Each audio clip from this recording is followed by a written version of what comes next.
The original version of the B-52's Rock Lobster, released on a tiny label called DB Records, written in 1977, released in February 1978. That's our look at 77. We'll pick another year next time. In just a few seconds, though, a check on the state of album artwork. More of The Secret History of Rock coming up. Back to The Secret History of Rock with Alan Cross. One thing that keeps vinyl alive is the artwork. There's this 12 by 12 canvas where the artist's imagination can run wild. And if you have a gatefold sleeve, you can increase the palette exponentially.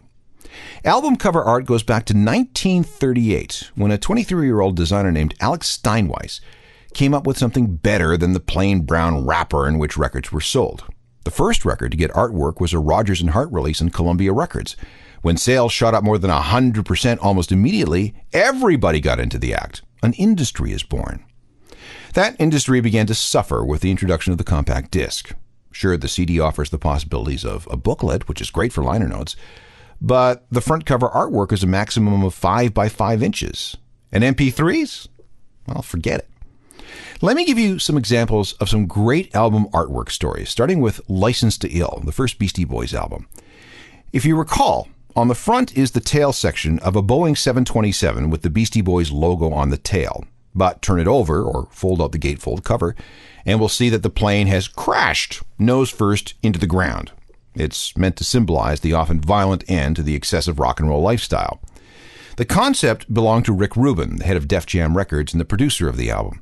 His inspiration was the gatefold sleeve for Led Zeppelin's Houses of the Holy album. The painting was created by David Gamboli, who goes by the professional name World B. Ohms. His specialty is collages, the cutting and pasting of different images into new ones. He began this project by collecting piles and piles and piles of black and white pictures of airplanes. Each photo was enlarged to a common size and then cut together like a puzzle. Once the plane was assembled, color was added. Now, as you might guess, American Airlines was rather upset over that cover. They thought that the plane was painted in colors that were too close to their official livery. They threatened some kind of legal action, but nothing ever came of it. Two final things about the cover of License to Ill. The Beastie Boys logo on the tail was inspired by the classic Harley-Davidson motorcycle logo. I think you can see the resemblance. And you see the registration number of the plane down and to the right of the American flag? Hold your album up to the mirror and see what it says. It says, "Eat me." Very beastie, isn't it?